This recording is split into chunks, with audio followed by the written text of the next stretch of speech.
We want to just give you some good news on the COVID front, that it is imperative that we show New Yorkers that we are coming back, and we're coming back stronger.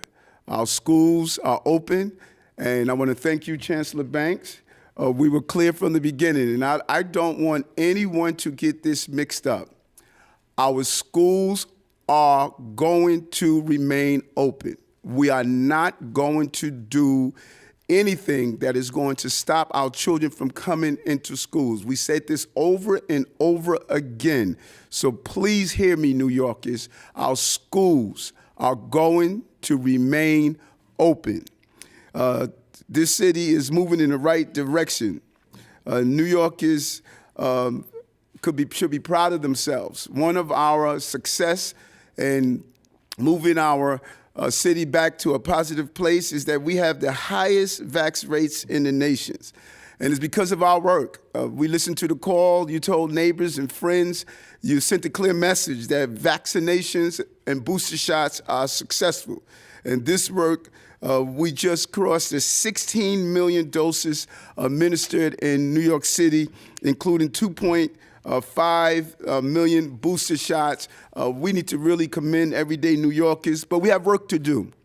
We're nowhere near where we ought to be, and we want to move even further to make sure that we get everyone boosted and vaccinated in the city. And this is going to help us get our lives back. It's going to help us open our city and do the things that we want to do, get boosted and get vaccinated. And this is going to include our kids 12 and older. Let's take full advantage of modern science coming together to solve this pandemic. But there's also more good news. And thanks to the actions of New Yorkers, Omicron wave is seriously, we're managing it in a real way, and Dr. Chosky would talk about that a little later. The level of cases in New York City, they are declining. They are declining. We know that there's work to do, and that there still remain a very high level, but we're seeing a leveling off, and we're seeing a decline because of what you did. You responded accordingly to this threat. But New Yorkers, we have not won yet. We have more to do, as I want to continue to say that over and over again. But let's be clear on this. We are winning. We are winning. And we are going to win because we're resilient. As I say over and over again, because we're New Yorkers. We're going to continue to monitor this closely. And now remember that hospitalization and death rates lag behind cases, so these indicators may peak later than actual cases are being shown, but we are winning and we're moving in the right direction. And we'll continue to do the trending in the right direction. But as New Yorkers, we must remain vigilant. And those are the simple things that empower us. We have to wear our mask, social distancing, washing our hands, avoiding crowded spaces without ensuring those who are there have went through the proper protocol of being vaccinated, and in many cases, boosters. And we're going to continue to encourage everyday New Yorkers, I'm going to say it over and over again, to be vaccinated and boosted. Because when you're getting vaccinated, it will allow us to keep our city moving forward. It will allow us to do the things we want to do. During the next few days, I'm going to head to the theater and head to a restaurant just to really show the energy that let's get back out in a safe way to make sure we visit our restaurants and bring the tourism back to our city. And this is how we support our small businesses and get our economy up and operating.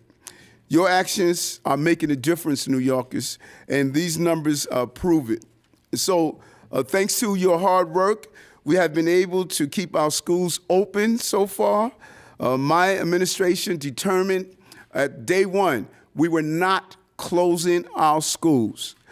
While other cities closed around us, we were clear in our message. We did not give parents the uncertainty that we have viewed previously. We were very clear our schools were going to remain open, and we pushed through the thoughts that the schools were going to close, and parents had a foundational understanding that their children had a place to go in the morning, and I'm really proud of what the chancellor and his team did.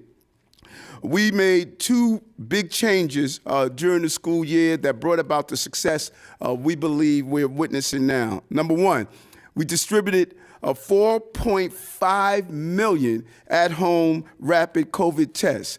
And an unbelievable distribution, coordination between school administrators, law enforcement, governmental agencies, our team here to get those tests in the hands of children.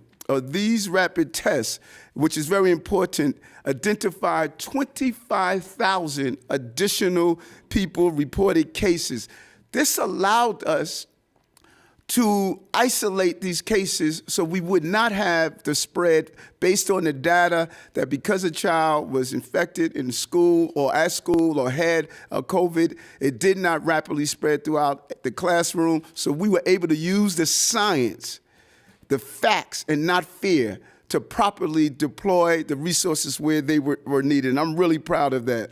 And those are thousands of cases that we were able to isolate. And it prevented thousands of more people from being infected with COVID. They were allowed to protect themselves and protect the school community while in-person learning continued.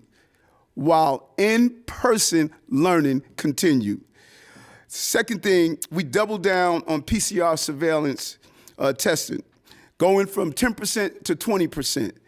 Doubling the CDC and New York State standards. We led the way. We did not allow the standards of the CDC and New York State to get in the way of what we thought we had to do in our school system to protect our children. We doubled them, and the success showed that we were capable of doing so. The numbers that this program showed, increasing testing works. That was what we started out with. That is what we stated, and we were successful in doing so. We're going to continue to ensure that home test kits will go to every child that needs it to make sure that they can take the proper precaution as we move forward. And so I'm excited about what we have accomplished. And you should be excited, New Yorkers, on what we were able to accomplish. As we're watching our response to this strand, we responded, and we understood the complexity of this. I stated from the beginning, on January 1st, we had to learn to live with COVID. We had to learn to be smarter and outsmart this virus by using modern-day science and what we can do to empower New Yorkers. We have to get our city up and operating again. Our economy depends on it, and the safety of our families depends on it. We're going to make smart decisions to make sure that we're not harmful to the future of our children and we're not harmful to the future of this city. And we're doing that. And we're prepared for this moment. This is a time when we can come together as New Yorkers and make the right choices to keep us moving and trending in the right direction.